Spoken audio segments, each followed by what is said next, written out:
બાગલેશ્વર ધામ આવેલી 10 વર્ષની બાળકીનું મોત થયું છે। પરિવારે એમ કહ્યું કે હાલ તેને ખેંચની બીમારી હતી। બાબાએ ભભૂલી આપી પછી અને ઘરે લઈ જાઓ। મોટા સમાચાર। બાગલેશ્વર ધામના ધીરેન્દ્ર શાસ્ત્રી પાસે આવેલી 10 વર્ષની બાળકીનું રવિવારે મોત થયું છે। હાલમાં રાજસ્થાન બાંડમેરનો પરિવાર ખેંચની બીમારીનો ઇલાજ કરવા માટે બાળકીને ધીરેન્દ્ર કૃષ્ણ શાસ્ત્રી પાસે લાવી હતી।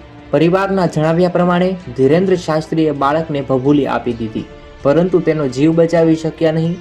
તે ધીરેન્દ્રએ કહ્યું કે બાળકીને લઈને જતા રહે। મામલે ભાસ્કરે રિપોર્ટ્સ ધીરેન્દ્ર શાસ્ત્રીના નજીકના વ્યક્તિને નરેન્દ્ર ચોલે સાથે વાત કરતા કોશિશ કરી, પરંતુ તેમણે ફોન ના ઉપાડ્યો। 10 વર્ષની બાળકીનું નામ વિષ્ણુ કુમારી હતું।